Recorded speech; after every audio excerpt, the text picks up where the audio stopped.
दोस्तों, जब हम कभी बिल गेट्स का नाम सुनते हैं तो अक्सर हमारे मन में ये सवाल चलता है कि बिल गेट्स आखिर इतने अमीर कैसे हो गए। क्या बिल गेट्स अपने लक की वजह से इतने अमीर हुए थे या फिर उन्होंने अमीर होने के लिए मेहनत की थी। आखिर कैसे दुनिया के सबसे बड़े इन्वेस्टर वॉरेन बफेट ने अपनी सारी वेल्थ 50 से 60 साल की एज के बाद बनाई। क्या पैसों को अट्रैक्ट करने के लिए हमें पैसों की तरफ भागने की जरूरत है? क्या पैसों को हम्बल बन के अट्रैक्ट किया जा सकता है? इन सब सवालों के जवाब मिलेंगे आपको आज की इस बुक समरी में, द साइकोलॉजी ऑफ मनी, जिसके ऑथर है मॉर्गन हाउसल। दोस्तों, पैसों को लेकर आज तक आपके मन में जो भी परसेप्शन बना हुआ था वो इस वीडियो को देखने के बाद चेंज हो जाएगा। सो मेरी आपसे रिक्वेस्ट है कि वीडियो में बताए गए शब्दों को बहुत ध्यान से सुनना। चलिए स्टार्ट करते हैं। Number 1, no once crazy. दोस्तों, हर इंसान का नेचर और बिहेवियर अलग अलग होता है और हर इंसान का सोचने का तरीका भी अलग अलग होता है। जैसे जो चीज़ आपको पसंद हो वो मुझे ना हो और जो चीज़ मुझे पसंद हो शायद वो चीज़ आपको ना हो। यानी हम सबका परसेप्शन और एक्सपीरियंस अलग अलग होता है, जिसके बेस पर हम दुनिया और लोगों को जज करते हैं। यही परसेप्शन और एक्सपीरियंस लोगों का पैसों के लिए भी होता है। जैसे अगर आपने बचपन में लोगों को स्टॉक मार्केट करते देखा तो आप स्टॉक मार्केट में इन्वेस्ट करेंगे, और वहीं अगर आपने स्टॉक मार्केट में लोगों को नुकसान उठाते देखा तो आप बिल्कुल भी स्टॉक मार्केट में इन्वेस्ट करना पसंद नहीं करेंगे। यानी हम अपना फाइनेंशियल डिसीजन अपने एक्सपीरियंस के बेस पर ही लेते हैं और कहते हैं कि पैसों को लेकर हम जो भी डिसीजन लेते हैं उस डिसीजन को हम करंट मूवमेंट में मिली इन्फॉर्मेशन से जस्टिफाइड करते हैं। और जब हमसे पूछा जाता है कि ये क्यों कर रहे हो तो हम अपना फाइनेंशियल एक्सपीरियंस बताने लगते हैं कि अरे वो मेरे मामा के लड़के ने इसको किया था, उसके पास इतने पैसे, आज भी इतना अमीर है, वॉटएवर। दोस्तों, ऐसे लोगों के पास या तो इनकम्प्लीट इन्फॉर्मेशन होती है या उन्हें बहका दिया जाता है। यहाँ पर ऑथर बहुत अच्छी बात कहते हैं। वे कहते हैं हालांकि कोई भी पैसे के मामले में बेवकूफ नहीं है,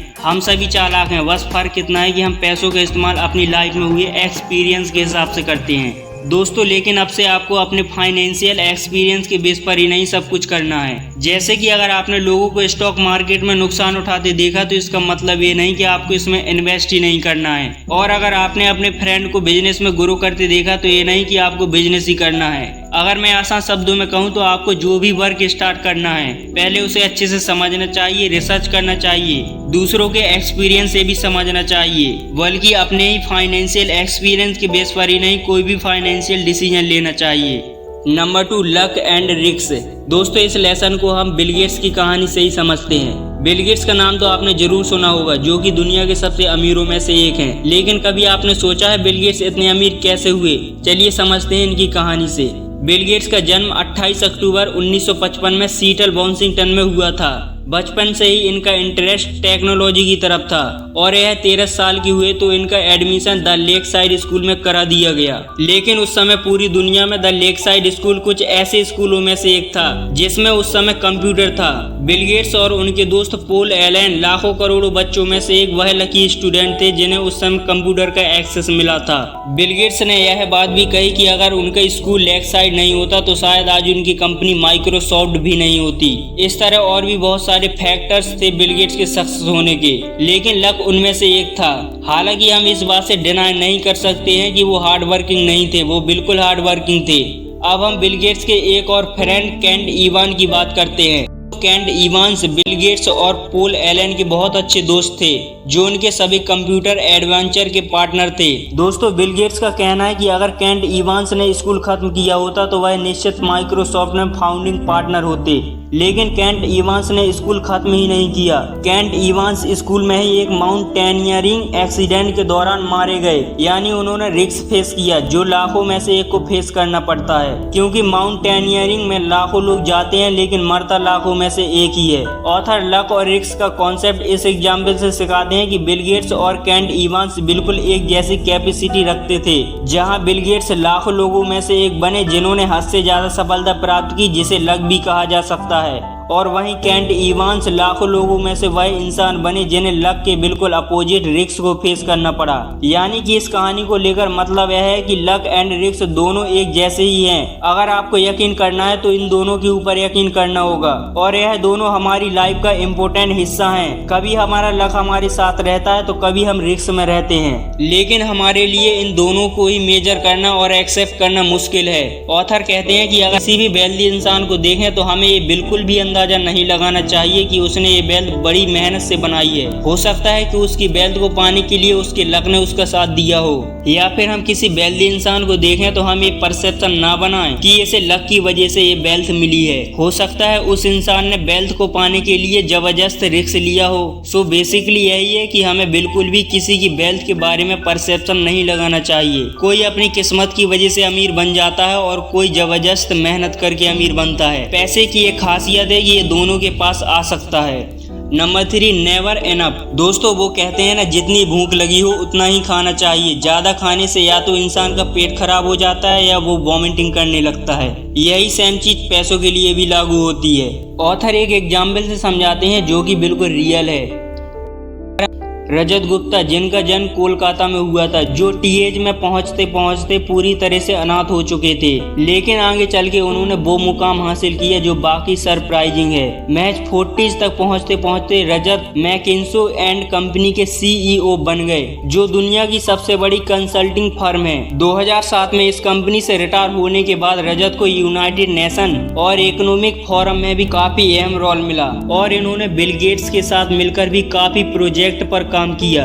यानी स्लम में पैदा हुए रजत गुप्ता का दुनिया के बड़े बड़े लोगों के साथ उठना बैठना था और 2018 तक इनकी वेल्थ $100 मिलियन हो गई थी। लेकिन इनकी ख्वाहिश कुछ और ही थी। वो मिलीनियर तो बन ही चुके थे, लेकिन अब वो बिलीनियर बनना चाहते थे।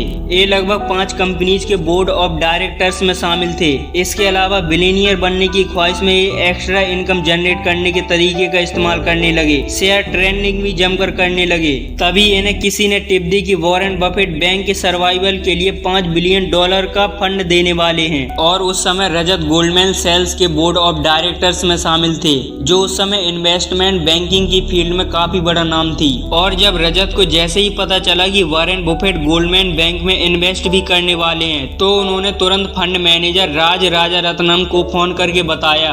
और फिर राज राजारत्नम ने अपने लिए और रजत के लिए गोल्डमैन के टोटल 1,75,000 शेयर खरीद लिए। और फाइनली गोल्डमैन के शेयर बढ़ गए, जिसमें रजत ने $17 मिलियन का प्रॉफिट कमाया और राज राजारत्नम ने $1 मिलियन का प्रॉफिट कमाया। लेकिन जब ये बात सिक्योरिटी एक्सचेंज कमीशन को पता चली तो इनसाइडर ट्रेडिंग के एलिगेशन में दोनों को जेल हो गई। रजत गुप्ता ने जो रेपुटेशन इतने सालों में कमाई थी, वह सब कुछ थोड़ी ही दिनों में मिट्टी में मिल गई। अगर ऑथर की माने तो आपको ऐसे बहुत सारे एग्जाम्पल मिलेंगे। ऑथर कहते हैं कि जब आपके पास बहुत सारा पैसा आ जाए तो एक ऐसा टाइम आता है जहां आपको एनफ बोलना पड़ता है, और अगर आप खुद को रोकेंगे नहीं तो आप पैसे के जाल में फंसते चले जाएंगे और नतीजा यह होगा कि आप इज्जत भी गंवाएंगे और पैसा भी, रजत गुप्ता की तरह। इसके लिए ऑथर मॉर्गन हाउजल बताते हैं कि हमें इन चीजों को ध्यान में रखना चाहिए।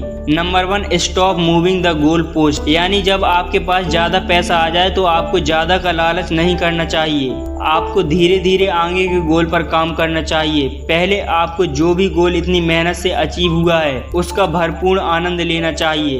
एम्बिशन से ज्यादा सेटिस्फैक्शन पर फोकस करना चाहिए। जितनी तेजी से आप पैसे की तरफ भागेंगे उतनी ही तेजी से पैसा आपसे दूर भागेगा। इसलिए धीरे धीरे आप पैसे की तरफ जाएं और सेटिस्फाइड होना सीखें। Number 2, never compare yourself to others. यानी अपनी वेल्थ का, अपनी इनकम का कंपैरिजन किसी और से कभी भी ना करें, क्योंकि सोशल कंपैरिजन एक ऐसी लड़ाई है जो कोई भी नहीं जीत सकता है। आप अपने पैसों का कंपैरिजन करके खुद को ही मेंटली परेशान करते हैं। Lesson 4, compounding.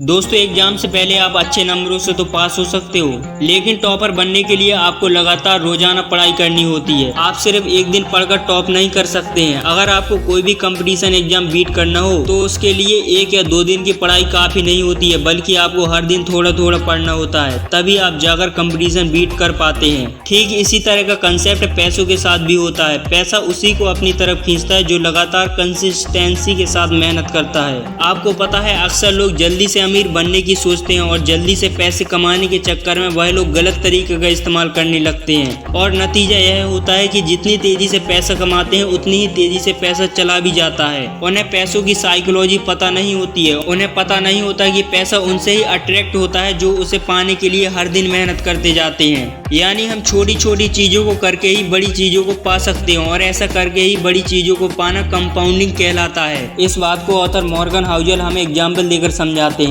कि अगर आप अपना वजन कम करना चाहते हैं तो आपका वजन एक ही दिन में पूरा कम नहीं हो जाएगा। आपको अपना वजन कम करने के लिए डेली जिम जाना होगा और डेली एक्सरसाइज करनी होगी। जब आप डेली इनको करेंगे तभी आपका वजन कम होगा। अब आप वॉरेन बफेट और जिम साइमन के एग्जाम्पल से ही समझ लीजिए। वॉरेन बफेट, जिनके ऊपर लगभग 2000 से भी ज्यादा किताबें लिखी जा चुकी हैं, जिनकी वेल्थ 85 बिलियन डॉलर के आसपास है, जिनमें से 18 बिलियन डॉलर उन्होंने 65 की एज के बाद कमाए। वॉरेन बफेट रिचेस्ट इन्वेस्टर जरूर हैं, लेकिन उन्हें ग्रेटेस्ट इन्वेस्टर नहीं माना जाता है, क्योंकि इन्होंने अपनी कैपिटल स्टॉक पर ओनली 22% का ही रिटर्न जनरेट किया है। जबकि जिम साइमन, जिन्हें ग्रेटेस्ट इन्वेस्टर माना जाता है, क्योंकि उन्होंने अपने कैपिटल स्टॉक पर 66% का रिटर्न जनरेट किया है। अगर देखा जाए तो जिम साइमन की नेटवर्थ वॉरेन बफेट से कई गुना ज्यादा होनी चाहिए, लेकिन ऐसा नहीं है। जिम साइमन की नेटवर्थ 21 बिलियन डॉलर है, जबकि वॉरेन बफेट की नेटवर्थ 85 बिलियन डॉलर है। यानी वॉरेन बफेट 75% ज्यादा वेल्दी है जिम साइमन से। दोस्तों, अब आपको लग रहा होगा, जब साइमन इतने अच्छे इन्वेस्टर हैं तो इनकी नेटवर्थ वॉरेन बफेट से इतनी कम क्यों? इसका सिंपल सा आंसर यह है कि वॉरेन बफेट ने 10 साल की उम्र से इन्वेस्टिंग करना शुरू किया था और जिम साइमन ने वॉरेन बफेट के 40 साल बाद 50 की एज से इन्वेस्टिंग करना शुरू किया। अगर इन्होंने भी 10 साल की एज से ही इन्वेस्टिंग की होती तो आप सोच भी नहीं सकते कि इस समय इनकी नेटवर्थ क्या होती। सो बेसिकली सिंपल सा इसका मतलब यह है कि अगर आप पैसा बनाना चाहते हैं, चाहे वो बिजनेस के थ्रू हो या इन्वेस्टिंग के थ्रू हो, आपको एक बात हमेशा ध्यान रखनी होगी कि कंपाउंडिंग का नतीजा आपको तुरंत नहीं मिलता है, बल्कि धीरे धीरे मिलता है। इसके लिए आपको पेशेंस डेवलप करना होगा और कंसिस्टेंट हार्ड वर्क करते रहना होगा। जरूरी नहीं है कि आप बहुत बड़े अमाउंट से ही इन्वेस्ट करें, आप छोटे अमाउंट से भी इन्वेस्ट की शुरुआत कर सकते हैं। Lesson 5, getting wealthy versus staying wealthy. दोस्तों, आज के दौर में अगर देखा जाए तो पैसा कमाना सबसे आसान है। आप इस डिजिटल एरा में सोशल मीडिया से पैसा कमा सकते हैं, आप यूट्यूब चैनल बनाकर पैसा कमा सकते हैं, इंस्टाग्राम या फेसबुक पर पोस्ट अपलोड करके पैसा कमा सकते हैं, या फिर अमेजोन या शॉपिंग ऐप पर प्रोडक्ट बेचकर पैसा कमा सकते हैं। यानी आज के टाइम में पैसे कमाने के ऑप्शन बहुत सारे हैं। जितना आज के दौर में पैसा कमाना आसान है, उतना ही पैसा बचाना मुश्किल है। ऑथर कहते हैं कि अमीर बनना एक बार के लिए फिर भी आसान है, लेकिन हमें अमीर बने रहना इतना आसान नहीं है। शायद यही कारण है कि ज्यादातर बिजनेस स्टार्ट होने के कुछ साल बाद ही फेल हो जाते हैं। बहुत सारे सेलिब्रिटीज के एग्जाम्पल हैं जो एक बहुत अच्छा फाइनेंशियल स्टेटस अचीव करने के बाद भी ब्रोक हो गए। यानी बिजनेस, कैरियर और इन्वेस्टिंग सब में सफलता पाने के लिए सबसे ज्यादा जरूरी है लंबे समय तक सर्वाइव करना। ऑथर कहते हैं कि पैसे कमाने के लिए आपको रिस्क लेना होता है, आपको होपफुल और ऑप्टिमिस्टिक होना पड़ता है, और पैसे कमाने के लिए आपको अपने कंफर्ट जोन से बाहर निकलना होता है। लेकिन कमाए हुए पैसे को बचाने के लिए आपको रिस्क से बचना होता है, अपने अंदर इम्यूनिटी रखनी होती है। इसके अलावा आपके अंदर डर भी होना चाहिए। आपके अंदर ये डर होना चाहिए कि आपने इतनी मेहनत करके जो पैसे कमाए हैं वह कभी भी खत्म हो सकते हैं, आपको कभी भी नुकसान हो सकता है। ऐसा नहीं कि रजत गुप्ता की तरह जो स्लम में पैदा हुए, उन्होंने पैसा कमाने के लिए रिस्क लिया, होपफुल और ऑप्टिमिस्टिक हुए, बहुत पैसा कमाकर मिलीनियर भी बने, लेकिन बिलीनियर बनने के चक्कर में जेल हो गई। जैसा कि आपको पता है इनको जेल क्यों हुई थी, अभी हमने लेसन नंबर 3 नेवर एनफ में समझा था। सो फाइनली ये थे द साइकोलॉजी ऑफ मनी के 5 इम्पोर्टेंट लेसन। चलिए दोस्तों, इन 5 लेसन को एक बार और शॉर्ट में देख लेते हैं। नंबर 1 है नो वंस क्रेजी, यानी पैसों को लेकर कोई भी पागल नहीं है, जिसमें बताया गया है कि हमें अपने फाइनेंशियल डिसीजन अपने फाइनेंशियल एक्सपीरियंस, परसेप्शन और इमोशन के बेस पर नहीं लेना चाहिए, बल्कि फाइनेंशियल किताबें पढ़ना चाहिए, वीडियो देखना चाहिए, दूसरों के एक्सपीरियंस से इंफॉर्मेशन लेना चाहिए, रिसर्च करना चाहिए, तभी हमें कोई भी फाइनेंशियल डिसीजन लेना चाहिए। नंबर 2 है लक एंड रिस्क, जिसमें बताया गया है कि हमें किसी की भी सक्सेस को लक एंड रिस्क के बेस पर जज नहीं करना चाहिए। यानी हमें ये नहीं सोचना चाहिए कि उसे लक की वजह से सक्सेस मिली है तो हमें भी अपने लक की वजह से ही सक्सेस मिलेगी, या उसे उसकी कठिन मेहनत या रिस्क की वजह से सक्सेस मिली है तो हमें भी कठिन मेहनत या रिस्क की वजह से सक्सेस मिलेगी। यानी अगर मैं एक लाइन में कहूँ तो हमें लक एंड रिस्क दोनों पर ट्रस्ट करना होगा। नंबर 3 नेवर एनफ, इसमें ऑथर कहते हैं कि पैसों को लेकर एक ऐसा पॉइंट आता है जहां पर आपको एनफ बोलना चाहिए। अगर आप ऐसा नहीं करेंगे तो आप अपनी इज्जत और पैसा दोनों गवाएंगे, रजत गुप्ता की तरह। नंबर 4 कंपाउंडिंग, इस लेसन में ऑथर कहते हैं कि अगर आप कंपाउंडिंग के थ्रू पैसा बनाना चाहते हैं तो आपको पेशेंस डेवलप करना होगा और कंसिस्टेंस हार्ड वर्क करते रहना होगा। Number 5 getting wealthy versus staying wealthy, यानी इस लेसन में ऑथर मॉर्गन हाउसल कहते हैं कि पैसों को बचाने के लिए आपको रिस्क से बचना होता है, अपने अंदर इम्यूनिटी रखनी होती है और इसके अलावा पैसों को लेकर आपके अंदर डर भी होना चाहिए।